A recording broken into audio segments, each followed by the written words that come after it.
किसान साथियों, मैं डॉक्टर वीके सिंह, कृषि वैज्ञानिक। जैसा कि आप लोग देख रहे हैं, आजकल खरीफ की जो मुख्य फसल धान है, उसमें कीड़े बीमारियों की समस्या बहुत सामने आ रही है। उसमें सबसे प्रमुख अगर कीट की बात हम लोग करें तो तना छेदक कीट, जिसको येलो स्टेम बोरर के नाम से जानते हैं, उसका प्रकोप हमारे यहाँ सीतापुर जनपद में तो बहुत दिखाई पड़ रहा है। हो सकता है अन्य क्षेत्रों में भी होगा। दिनों दिन इसका प्रकोप बढ़ता जा रहा है। तो इसके बारे में आज हम लोग चर्चा करते हैं। ये धान का एक प्रमुख कीट शत्रु है, जो आप देखते हैं इसकी जो मादा होती है वो रात में आकर के पौधे पर अंडे दे देती है, और वो अंडों से जब उनके लार्वा, उनका जो शिशु है वो निकलता है, तो वो निकल करके अंदर जो धान का तना है उसमें छेद करके तरफ वो बढ़ता जाता है खाते हुए। और बाद में आपको ये दिखाई पड़ता है कि अगर आपका धान छोटी अवस्था का है, नर्सरी स्टेज का है, तो जब तक बाली नहीं निकली है तो आपको दिखेगा कि बीच वाली जो उसकी पत्ती है, जो तना बन रहा है, उसके स्थान पे जो पत्ती है, जो हमारे सीतापुर की भाषा में किसान भाई सोखी कहते हैं, धान की सोखी, वो सूख जाती है, सूख जाएगी। और जब अगर आप उसको पकड़ के खींचेंगे तो बहुत आसानी से बाहर आ जाएगी। और सावधानी पूर्वक देखेंगे तो उसमें बहुत छोटी छोटी सूढ़ियाँ जो तना बेधक कीट की है वो आपको दिखाई पड़ सकती हैं। फिर जहाँ पे बाली निकलनी है वो बाली ना निकल करके बेकार हो जाता है। ऐसे ही अगर बाली निकली हुई है या बालियाँ निकल रही, उस अवस्था में भी अगर आप देखें इस कीट का अगर प्रकोप होता है तो बाली में दाने बनेंगे नहीं, और पकड़ के अगर आप इसको निकालें बाहर की तरफ, बहुत आसानी से बाहर आ जाती हैं। उसमें सूढ़ियाँ भी आपको दिख सकती हैं। ये तो इसकी पहचान की बात सी नहीं। अगर इसका प्रकोप आपके खेत में आपको लगता है कि 5% से अधिक है, मतलब अगर हमारे 100 पौधे हैं उसमें से 5 पौधों में प्रकोप इसका दिख रहा है, तो हमको सावधान होने की ज़रूरत है। इससे ज़्यादा होने पर हमको इसके लिए नियंत्रण के लिए कुछ न कुछ विधा का अपनाना पड़ेगा, अन्यथा हमें आर्थिक क्षति हो सकती है, नुकसान हो सकती है। अगर 5% से कम है, मतलब 100 पौधों में 5 पौधे से 3 ही पौधे में है, 2 ही पौधे में है, तब तक हमें घबराने की कोई ज़रूरत नहीं है। उसके लिए कोई भी कीटनाशक या ये सब डालने की ज़रूरत नहीं है। अगर आप चाहते हैं कि उसके लिए यांत्रिक नियंत्रण, फेरोमोन ट्रैप का ऐसा सब करना चाहते हैं, नीला पीला ट्रैप लगाना चाहते हैं, वो सब तो हम लोग कर सकते हैं। लेकिन किसी भी कीटनाशक को डालने की तब तक अवस्था नहीं आती है, अन्यथा आपका आर्थिक नुकसान ही होता हो। वैसे भी प्रकृति में बहुत से इनके शत्रु भी पाए जाते हैं, जो लार्वल पैरासाइट भी होते हैं, एक पैरासाइट भी होते हैं, एक पैरासाइट भी जो ट्राइकोगामा के नाम से जाना जाता है, जिसको ट्राइकोकाइट के रूप में होती है, वो सब भी प्रकृति में रहते हैं। अगर उस क्षेत्र में है, ज़्यादा कीटनाशकों का छिड़काव नहीं हुआ है, तो वो अपने आप ही उसको नियंत्रित करते रहते हैं, आपको कुछ करने की ज़रूरत नहीं। लेकिन अगर इनकी संख्या अधिक बढ़ गई तो आपको एकदम से सावधान होना पड़ेगा। पहले से ही अगर आप चाहें एक वो कर सकते हैं, उसकी निगरानी के लिए हमको इसी कीट का अगर न्योड लाए तो इससे हम जो फनल टाइप ट्रैप होता है, गंधपास जिसको आप कह लीजिए, गंधपास का प्रयोग कर सकते हैं खेत में। अगर प्रबंधन के हिसाब से करना है तो आप 15-20 गंधपास, कम से कम 15-20 गंधपास एक हेक्टेयर खेत में हम लगा सकते हैं। और अगर केवल निगरानी के पॉइंट ऑफ व्यू से लेना है तो हमें 5-6 गंधपास अगर हम लोग लगा दें तो उससे ही पता चल जाएगा। अगर लगातार आप देखें कि 4-5 रात लगातार 4-5 पतंगे उसमें फंसते हैं, गंधपास में नर पतंगे, तो इसका मतलब अब इनकी संख्या तेजी से बढ़ने वाली है। अब हमको एक आध हफ्ते बाद ये सब अंडे देंगे और अंडे से बच्चे की सूढ़ियाँ निकलेंगी, वो क्षति पहुंचा सकते हैं। तो उस हिसाब से हमें अलर्ट नहीं हो जाना होगा कि इसका प्रबंधन करें। और अगर आपने संख्या ज़्यादा लगा रखी है, 15-20 या उससे भी ज़्यादा ट्रैप लगा रखे हैं, तो क्या होगा कि ऑलरेडी वो आपका नियंत्रण कर देंगे। सारे जितने नर होंगे वो पकड़ लिए जाएंगे, नर सारे पकड़ लिए जाएंगे, तो मादा से उनका मिलन ना होने के कारण अंडे नहीं आएंगे, तो आपकी फसल ऑलरेडी बच जाएगी। और ऐसा अगर हम करते हैं तो अगल बगल के किसानों को भी अगर सुझाव दें, उनको भी आप समझाएं, वो लोग भी लगा लें, तो उनके खेत का भी ख़त्म हो जाएगा, तो उनके खेत से भी उड़ के आपके तरफ नहीं आए जाएंगे।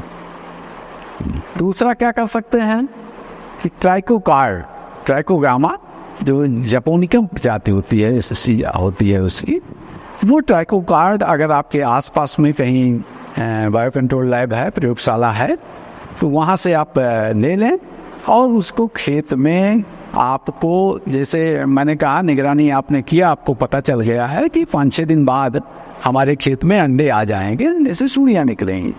तो उस समय से या तो आपको अंडों की पहचान हो, आप देखेंगे तो ये पत्तियों पर झुंड में अंडे देते हैं, उस पर कुछ रेशे डाल देते हैं जिससे उनकी बचत रहे।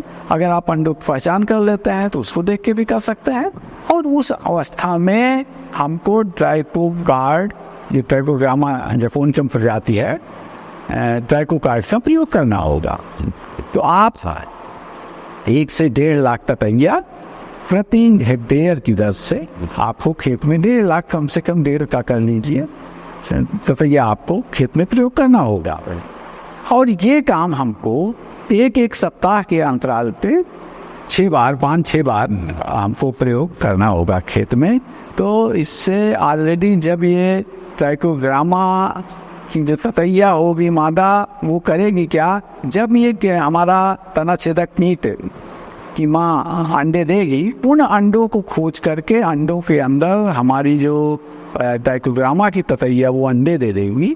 तो कीड़े का जो शत्रु कीट है उसके अंडे का उससे सूढ़ी नहीं निकलेंगी और वहीं ख़त्म हो जाएगा, बल्कि उसके अंडे के अंदर जो हमारी मित्र कीट है ततैया ट्राइकोग्रामा, उसका जीवन चक्र चलने लगेगा और धीरे धीरे आपके उस खेत में आसपास में इनकी संख्या बढ़ जाएगी।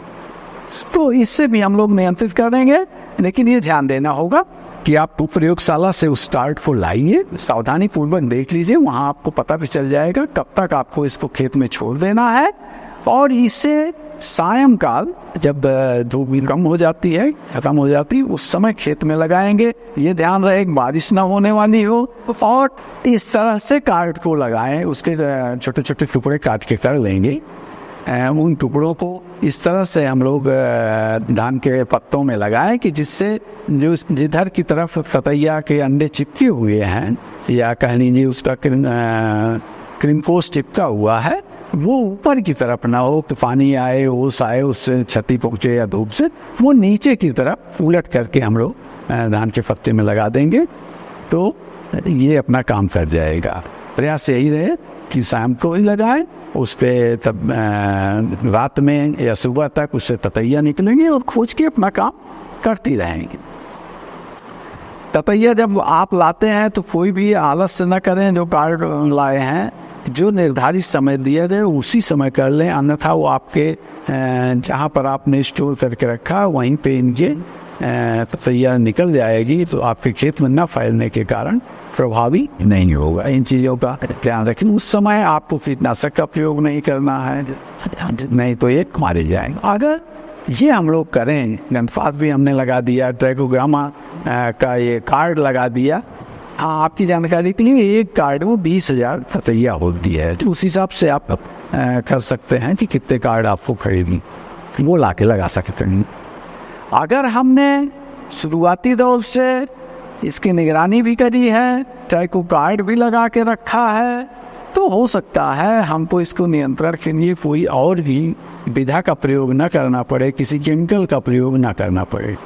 लेकिन अगर ऐसी दशा आती है कि आपने ये सब नहीं किया है, जिसके कारण आपको उनकी संख्या एकाएक ज़्यादा आ गई, जैसा कि इस समय अधिकतर किसानों का आ रहा है, लोग लेके आ रहे हैं, फ़ोन पे पूछ रहे हैं, समस्या है, तो आपको जाना पड़ेगा, किसी कीटनाशक का छिड़काव करना होगा।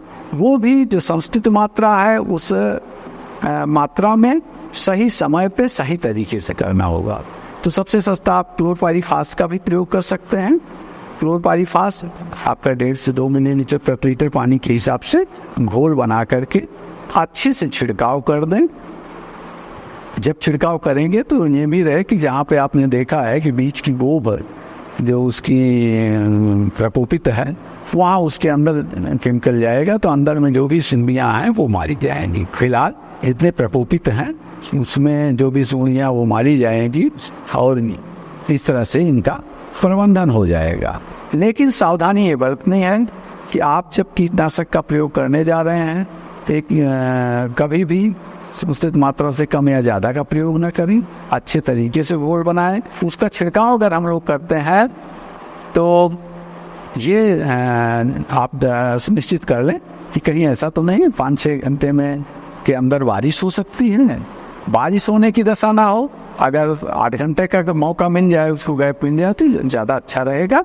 साथ ही साथ हवा ना चलती हो, अगर हवा चलती हो भी तेज़ हवा होगी तो आप इंजन में फसल पे प्रयोग करेंगे, उड़ करके दाएँ बाएँ वो कीटनाशक जाएगा। और अगला ये है कि सही समय पे आपका छिड़काव होना चाहिए। जब लगता है कि हाँ वहाँ पे कीड़ों का आतंक है, उस समय के छिड़काव करें। अपने आप को सुरक्षित रखें, अच्छे से अपने शरीर को ढक लें, हाथ में दस्ताना लगा लें, मुंह को ढक लें, आँख को चश्मे से ढक लें, इसका भी ध्यान रखें। और छिड़काव के टाइम पे कुछ भी खाने पीने का काम ना करें। जिन यंत्रों का, जिन बर्तनों का प्रयोग करते हैं उनको भी अच्छे तरीके से प्रयोग करने से पहले या प्रयोग करने के बाद उनकी सफाई कर लें, अच्छे से रखें, जिससे आप भी दूषित होने से बचे, आपके ऊपर भी प्रभाव न पड़े, पर्यावरण पे भी ज़्यादा प्रभाव न पड़ने पाए और आपका काम भी हो जाए, लागत भी कम आए। इन चीज़ों का ध्यान रखेंगे तो अवश्य ही इस कीट का प्रबंधन हो जाएगा, तो आपको आर्थिक क्षति नहीं होने पाएगी। धन्यवाद।